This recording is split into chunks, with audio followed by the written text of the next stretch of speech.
Hi, welcome to the first episode of what I'm calling Be Science Literate. It was known as Science Literacy, but I had to change the name because there was already a Science Literacy and I didn't realize that. So that's on me. But I've made some changes. So I created a website, or at least a Facebook page, called Be Science Literate. And I'm trying to help people understand what science is and how to understand it a little bit better. And so my name is Andy Epton, and I am a science educator. And as a result of that, I feel that I'm in a unique position to process science in such a way as to uh, be better able to explain it in a probably a little bit less technical sense. So that's my hope for Be Science Literate. Now, today's episode is probably going to be a little bit more of the controversial type simply because I'm going to talk about politics. So, politics and science don't typically mix well, but they should, in the sense that politics makes policy based on science.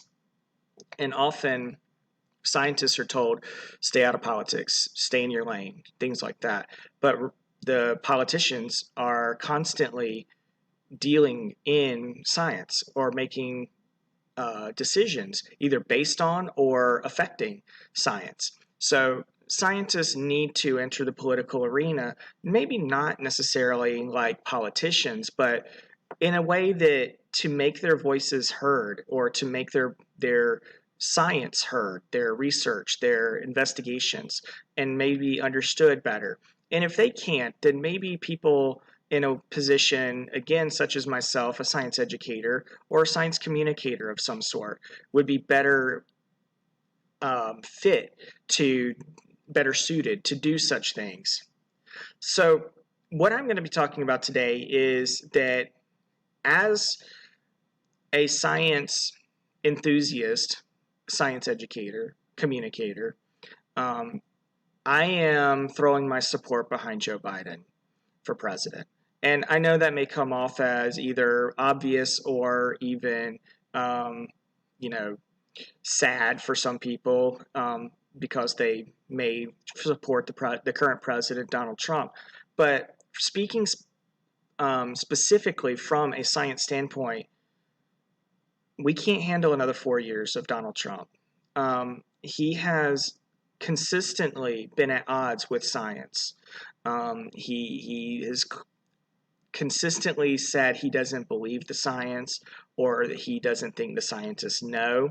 He's constantly sown doubt in scientific, essentially scientific truisms, really. Nobody since Ronald Reagan said it's only a theory, referring to evolution, or evolution is only a theory. Has somebody been has the leader of our country been as anti-science? Even George W. Bush didn't make such comments, or at least such audacious decisions or statements about scientific policy or scientific concepts. So when Donald Trump was running for president, and it came down to the election in 2016, I freely admit I voted for Hillary Clinton, not because I wanted Hillary Clinton to win per se, but because I didn't want Donald Trump to win. Hillary Clinton was not my choice.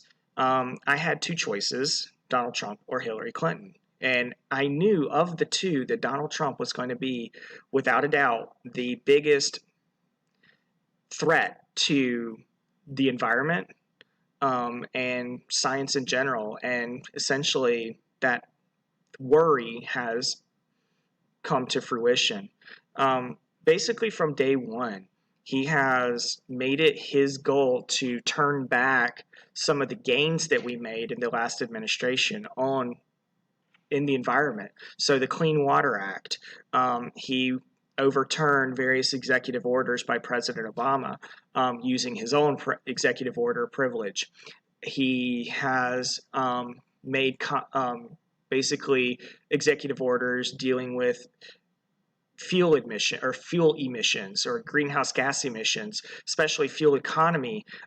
He's made various headway in trying to alter states' abilities to govern their restrictions or set restrictions for their own states as far as fuel emissions or, again, fuel mileage in cars. So really and truly, he's kind of overstepped his authority as president of the United States by, again, going after the individual states to, again, restrict. And the case I'm talking about is California. California had stricter regulations regarding fuel emissions than other states did.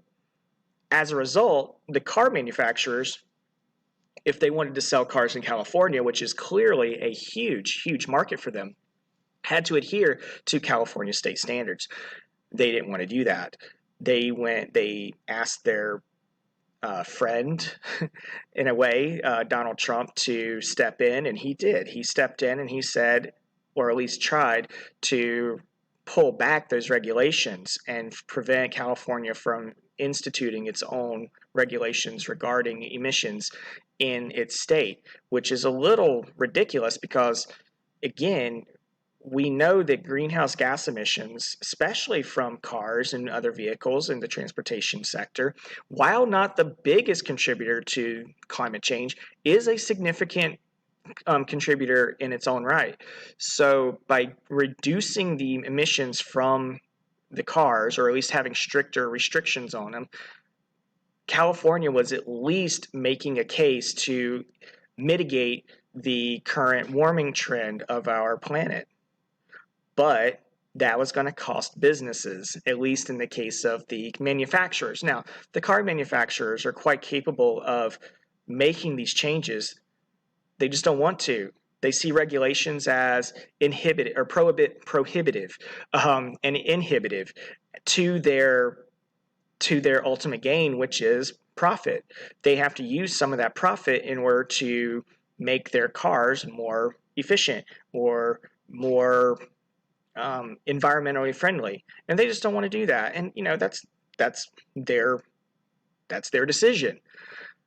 But the government has a right to take care of its citizens, and if the federal government won't, then the state governments can. At least that's the way that some states are viewing it. Another of the huge, huge outcomes of the Donald Trump presidency has been removing us from the Paris Climate Agreement. At the time, in 2015, when President Obama signed the United States up for the treaty it's not really a treaty, but to the accord in Paris for the climate agreement, yes, there was a lot of controversy. It was thought that the president can't do that because they saw it as a treaty. Presidents can't do that. Only Congress can do that. And at the time, it was a Republican majority. And they didn't want President Obama to do this because, once again, it was a step in the way of in the environmental movement and away from, again, an unfettered capitalist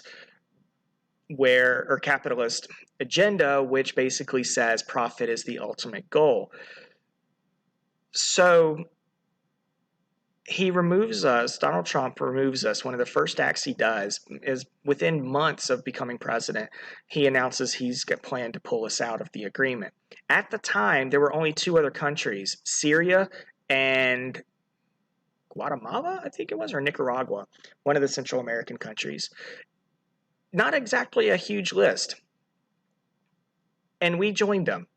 Well, since then, and prior to our official exit, which happened, I think, last year, last fall, was the first time available for us to leave based on the way the agreement was written. We were then a nation of one, or I should say a party of one, because there were nobody else. There was no other major country in the world that had not signed up for the Paris Climate Agreement.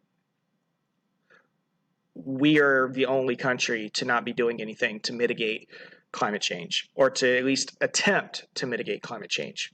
We're the best country in the world. Or at least we would have you believe that. And yet we're doing nothing because the party line goes that they wanted us to pay for it. They wanted America to foot the bill. And that's just not true. That is not true at all. America was not going to foot the bill. America was going to contribute, as we should. We are one of the largest polluters in the world. Our industry has constantly been pumping out various amounts of pollution into our streams, rivers, lakes, air, soil, everywhere. Essentially, we're constantly polluting. And again, we kind of flip flop between or with China as the number one polluter in the world. Sometimes it's China, sometimes it's us. So we need to do our share. We need to try to help mitigate this. So yes, we were going to have to contribute. Plus, we were one of the biggest economies in the world. We are one of the richest nations in the world. There are so many other nations out there that have a lower GDP than some of our states. So there's no way they were going to be able to afford the infrastructure to overhaul the system that they were currently using in order to make it more eco-friendly or more environmentally friendly or more, or I should say, less greenhouse contributing. So the idea of the Paris Climate Agreement was that the major countries, the big developed industry or industrial countries such as America, such as Britain, such as France, such as Spain, such as Russia, such as Japan, would all contribute money into a green fund, if you will.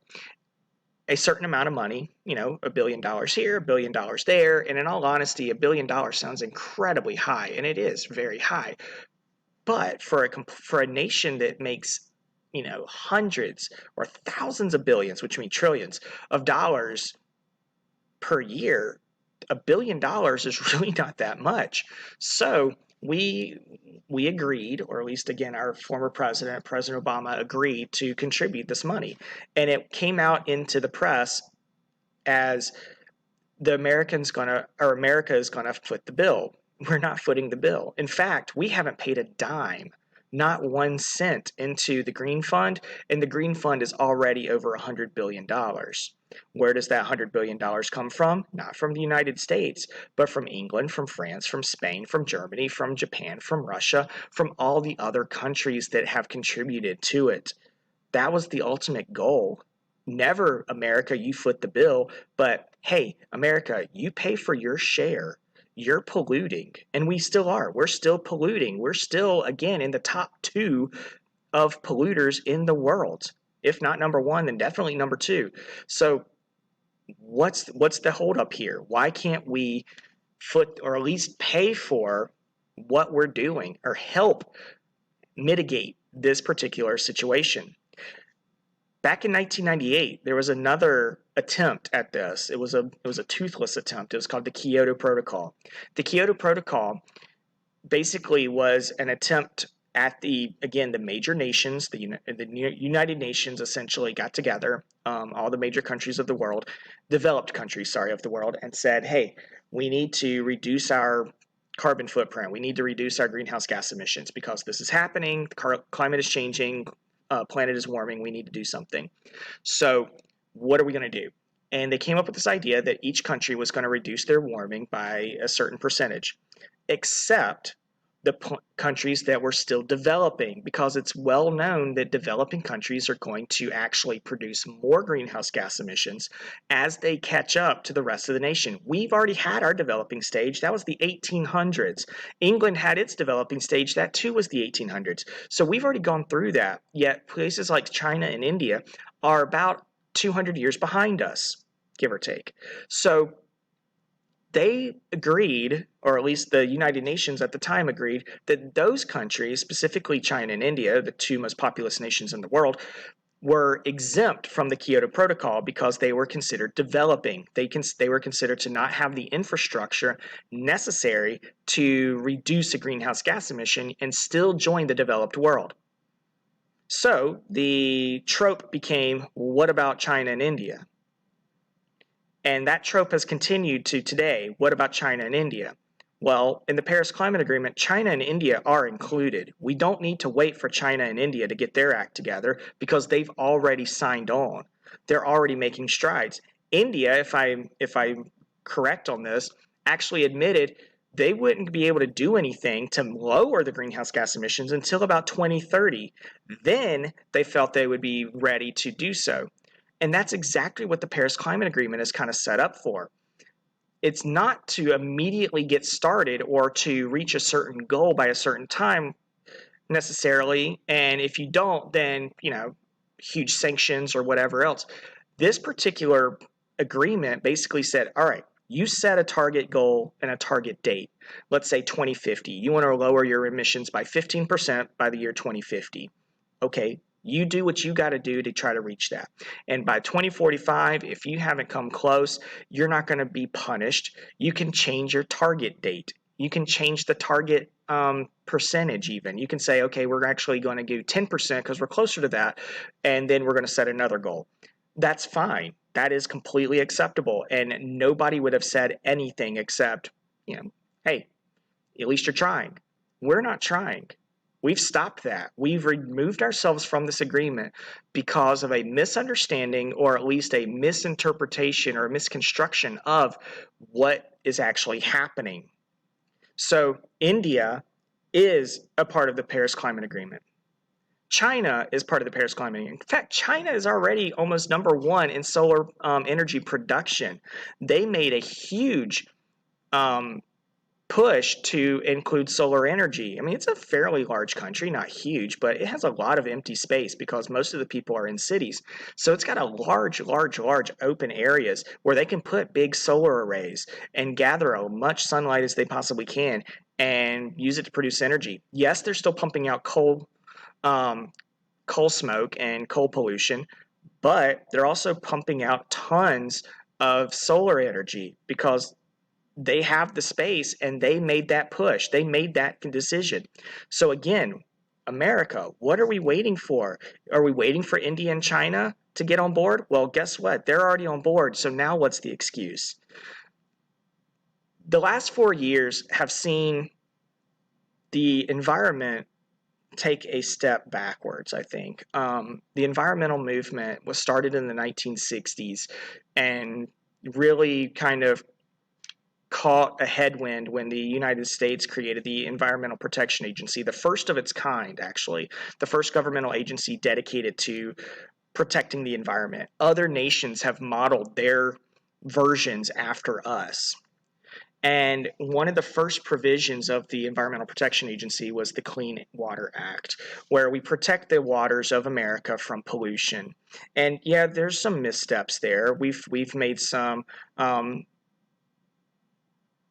bad calculations. We've taken some steps backwards. We've had some problems where different interpretations of what water is or what, the state's water or all sorts of different ways of looking at it. And of course, each administration wants to put their stamp on it, either to backtrack it in the case of some groups or to push it forward in the case of others. Whatever the case may be, the Environmental Protection Agency has always been one of the hallmarks of the world in creating a safe environment for the rest of us. Because let's face it, if things had gone the way they were going back in the 50s and 60s until today, we'd be much worse off. It would be dirtier. The water would be undrinkable. You wouldn't be able to go swimming without getting some sort of rash or disease. I mean, things were bad. Things were very bad. I mean, again, I think the pinnacle or the climax of that set us off into this direction was the Cuyahoga River catching fire again. The Cuyahoga River running through Cleveland caught fire multiple times over many decades, taking over 100 years worth of time there. So it caught fire a lot because it was so polluted. And the last time it did so in 1969 was kind of the catalyst. It was like, okay, something needs to be done. So the Clean Water Act was created, and then you have the Environment or the Endangered Species Act, which protects the endangered species of the world, really, but of our country that we have access to, and protects them. One of those endangered species was our national symbol, the bald eagle, which was going extinct because of DDT. We were protecting against a pest, mosquitoes, But by doing so, we were inadvertently killing our national symbol. I mean, can you think about telling your children that, the nation symbol is the bald eagle, and your kids going, "What's that?" And like, well, it's not around anymore, but man, it was majestic when it lived. That almost happened. But thanks to the Endangered Species Act, it and many, many other animals have been saved from the brink of extinction. Now, the the argument against the EP or the Endangered Species Act is that not many animals have come off of it. More animals have gone on and stayed on than have come off. That has nothing to do with the act itself. That has everything to do with industry, with our ability or desire to open areas up for more mining, more exploration, more housing, and all that sort of stuff. It's not the fact that the act is faulty. It's that the act can only go so far. Humans, we have to make decisions and sacrifices to prevent these things from happening, to prevent these animals from going extinct. So, yeah, very few animals have actually come off of the list because they were saved or because they have, reached numbers that would remove them from the list so they're no longer endangered. But that doesn't mean that it's a bad law, okay? It just means that more stringent action is required to help get these populations back up and running. In Yellowstone National Park, we eradicated the wolves. Our government systematically shot and destroyed the wolf population solely to give the game animals like elk and deer a chance to thrive and flourish so that hunters could come in and shoot them. That was actually what was happening in the early days of Yellowstone National Park. Without the wolves, the deer ran rampant and the elk ran rampant. They chewed down trees to the nubs. Brand new saplings were basically destroyed, which prevented the beavers from having the food source and the wood source to create dams, which prevented the fish from actually taking hold and living in ponds and streams, creating massive amounts of erosion as the streams continued to run unabated. It was a massive cascade of horror in the Yellowstone National Park. Then in the 1980s and the early 1990s, we brought the wolf back. We put the wolf back in Yellowstone. It was placed as an endangered species back in Yellowstone, and it thrived.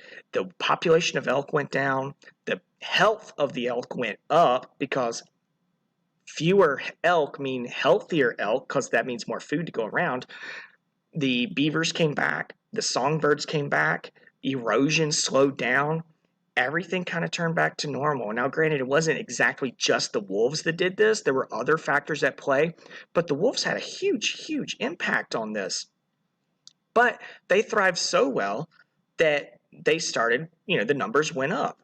And they went up so much that it was debated on taking them off the endangered species and maybe moving them to threatened and then maybe off the list altogether. And they were. And that's when Wyoming decided to issue hunting licenses for wolves. And basically, they couldn't shoot on Yellowstone property, but they could shoot off Yellowstone property. And so hunters would gather outside Yellowstone waiting for a wolf to come outside the boundary. Now, a wolf doesn't know what a boundary is. A wolf doesn't know what a property line is. It doesn't know that, hey, over on, across that area is dangerous and this area is safe. It just knows that it has free reign of this area. Well, the hunters knew this area was off limits, but this area was free game. So the moment a wolf put one paw into Wyoming, away from Yellowstone National Park, they could be shot. And so some of them were as a result. Now the hunters will tell you that it's because they were fearing for the lives of the livestock, sheep and cattle and such. But in all honesty, very few of those actually were killed by wolves. Wolves had plenty of food in Yellowstone, so what's the point of venturing out? Yeah, a few maybe here and there, but it was definitely not what it was made out to be. So the Endangered Species Act saved many, many, many animals from the brink. And yet it was debated early on in the presidency of Donald Trump that the Endangered Species Act was flawed and thus should be either reduced or made stricter so that you couldn't get onto the list as easily, which is ridiculous because we need to protect as much wildlife as we possibly can. So that was a huge thing. Of course, putting somebody like Scott Pruitt in charge of the EPA was definitely a huge kind of a coup, if you will, to remove the EPA altogether, or at least make it irrelevant. Scott Pruitt was an attorney general for the state of Oklahoma, and he bragged about suing the EPA no less than 12 times on behalf of the state of Oklahoma. I highly doubt that the state of Oklahoma really cared about what he was suing for, but he was representing Oklahoma and certain interests, notably the oil and gas industry. So he wanted the EPA gone, or at least gutted. Well, he made a lot of really stupid moves, and so he was removed or fired, and his successor was almost as bad, if not worse. His name is Andrew Wheeler. He's a former lobbyist and lawyer for the coal industry. So, of course, he's into the coal. Of course, he wants to see coal thrive. That's where he made his money originally. So, he's going to back the coal industry, which is a dying industry altogether.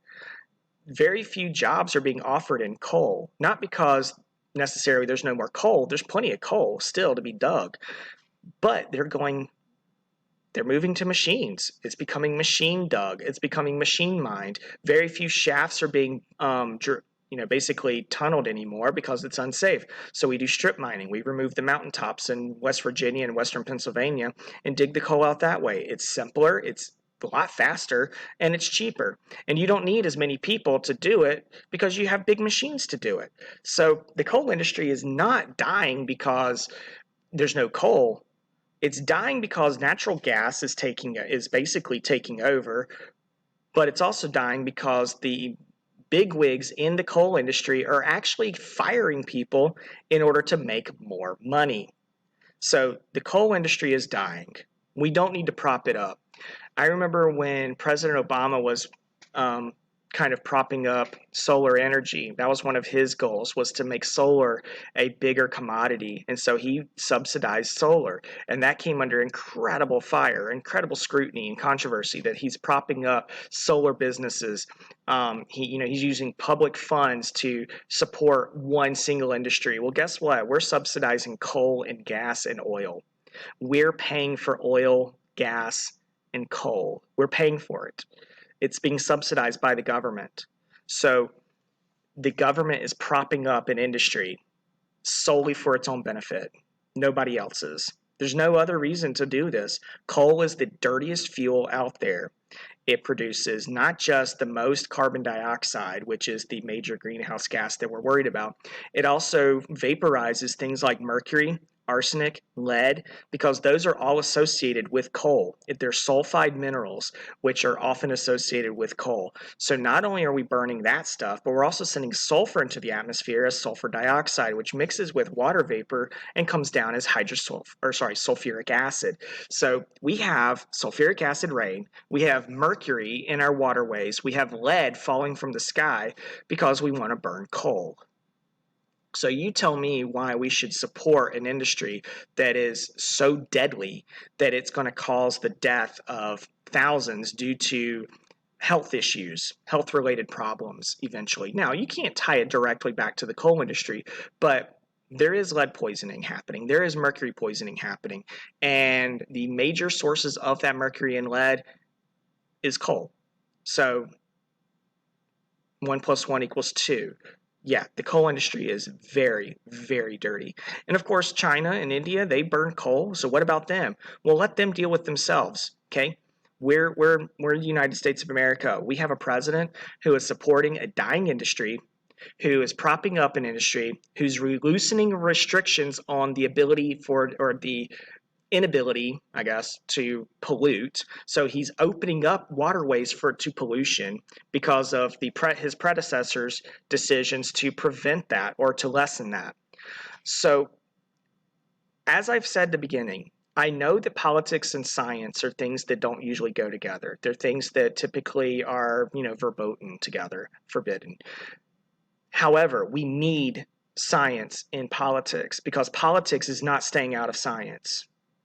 Politics is making their own decisions with bad science because there are scientists who are willing to do whatever they can to make a quick buck. And so they're willing to not follow the science, to ignore the science, and basically get paid by industries who are very willing to ignore all of the consensus and do whatever they want.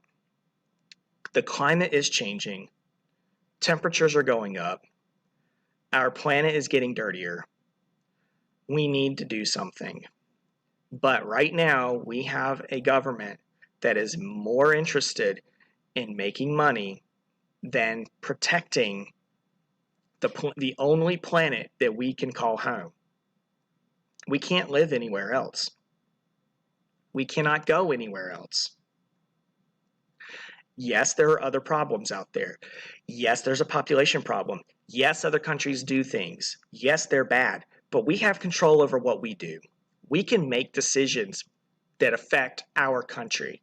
And right now, we have a government that is not doing that. We've seen how they're anti-science they are.